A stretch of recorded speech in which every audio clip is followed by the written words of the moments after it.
All right. Well, thank you. On behalf of the George Eastman Museum and Barrow Architecture, we thank you for your interest in being here today at our walkthrough for the project. If you've not already done so, please sign in on the bidder sheet. That way we can maintain a thorough listing of attendees for bid documentation, as well as COVID-19 contact tracing, which we're obligated to do. So during this entire presentation and walkthrough, we ask everyone please adhere to the CDC guidelines of safe social distancing and the wearing of protective masks or face guards whenever you're on the museum's campus. So today's pre-bid conference will be divided into two sections. We'll do a general review of the rules and requirements here. We'll take any initial questions or comments from bidders. We will do a brief walkthrough around the outside to show you a little bit of the access that you have. And then, if you so choose, we will do a guided inside tour of the museum. And depending on the amount of interest, Kathy, Chris, and myself will lead individuals around sort of in a prescribed route to get you to the basics of the project. We are recording this segment, as well as we've pre-recorded the interior segment. Both videos will be uploaded to the museum's website in case you want to go back and look at it.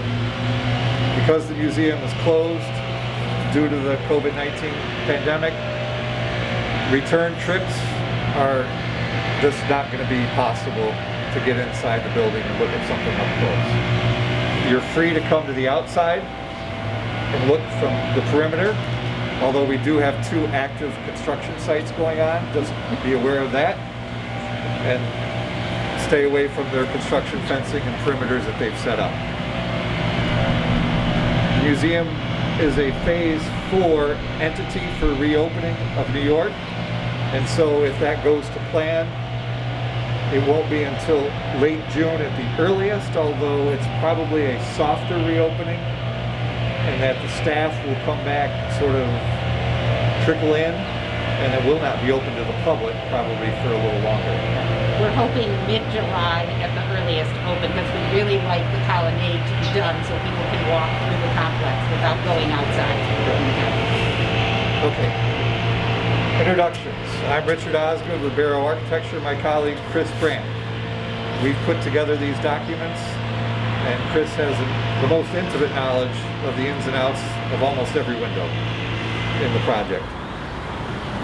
From the museum, we've got Rich Magnotti, Facilities Director. We've got Kathy Connor, she's the curator of the Eastman Legacy Collections. Which includes the house. Not here today, but an integral part is also Ruth Wagner. She's grants manager, and she'll help on the behind-the-scenes stuff. And also Kathleen McIsaac from New York State SHPO, who's our regional grants administrator, who's following through that we're going to do this properly. So, hopefully you've had a chance to review the invitation or the advertisement for bid, maybe even gotten a set of drawings or seen them. They are available at Rhodolite Elliott in Pittsford, New York. That's available in printed copy if you so wish. You can also order an electronic copy through their plan room.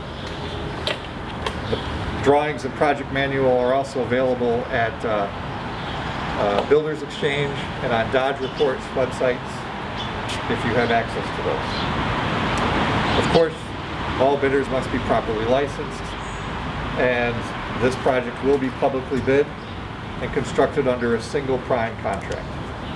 If you want a team, that's great, but get your team in line and we're going to enter into one contract for it. We obviously have our bid forms within the project manual. We ask that you fill them out completely. Incomplete forms may be discarded at owner's discretion. We do need a bid security, 10%, certified check, bid bond, bank check. You got to have at least 5 years of successful experience doing this type of project on a similar state, national, or locally registered landmark building. We would like references for those projects as well. Doesn't have to be elaborate. We don't look for portfolio pages unless you have them, but a simple list would do. The successful bidder is required to furnish a performance bond and a labor and material bond at 100% of the contract amount. That may be problematic. I expect some questions coming on that. That's the stipulation of the grant requirement from the state. We'd love to hear the feedback if that is a problem, and we will then talk to the state to figure something out. It is prevailing wages. And we've got our wage rate schedule link and published in the project manual. The owner reserves the right to hold the bid for 45 days, although we don't think it will take that long to make our decision. We're anxious. We've been working on this for quite a while, and we're anxious to get going. And as I said before, the project is funded through the State Office of Parks, Recreation, and Historic Preservation. Because of that, we also have MWBE goals as part of it. 30% total, which is 13 for minority and 17 for women. Now, Barrow Architecture helps contribute to the women's side of it, although I don't know exactly how much. But we can update that in a bid addendum so that you have a better guideline of how much you need to actively get to that contribution. And of course, the various required paperwork that goes to show your good faith efforts and solicitation for MWBEs.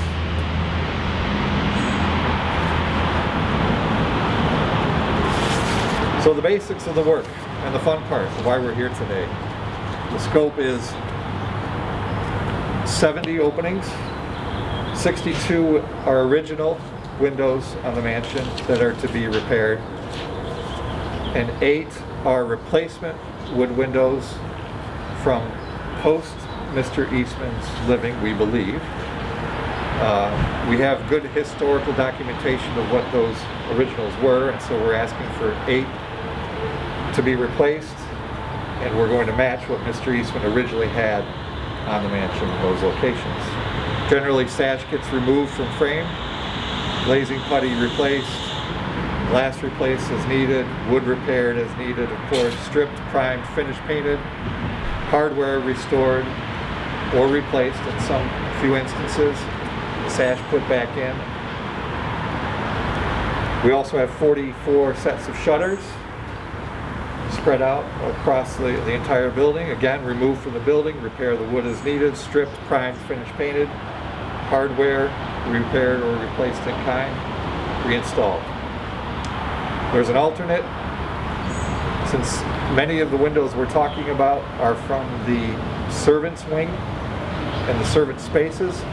The third floor dormers are in need of some help, and we're put together an alternate for some minor repairs around those dormers, since we're probably going to be up there close with those windows and sills. And so that is broken out as a separate cost. The project is organized into 3 phases. And as we just checked the plotted set, they plotted it in black and white rather than in color, which was the coding for the 3 phases.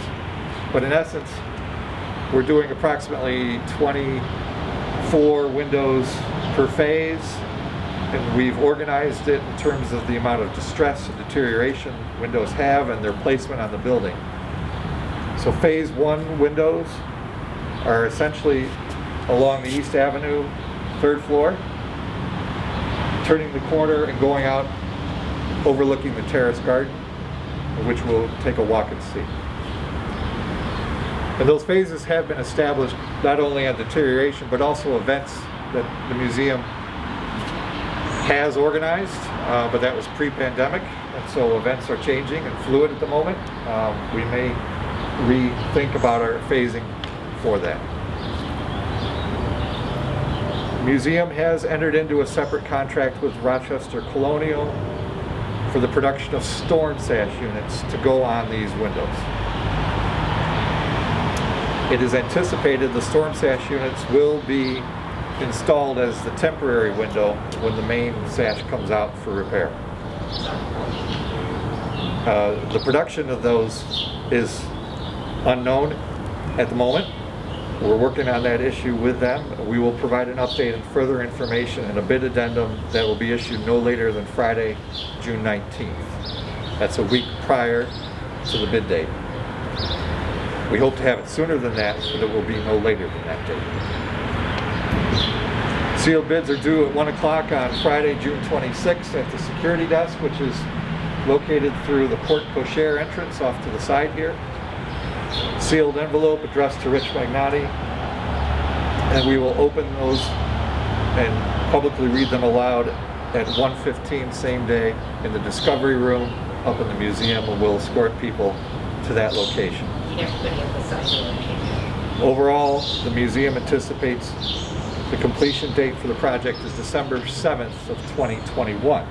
So we've got a good amount of time, we think, to do all this. So with that, that sort of concludes the talk here. And we'll open it up. Any particular questions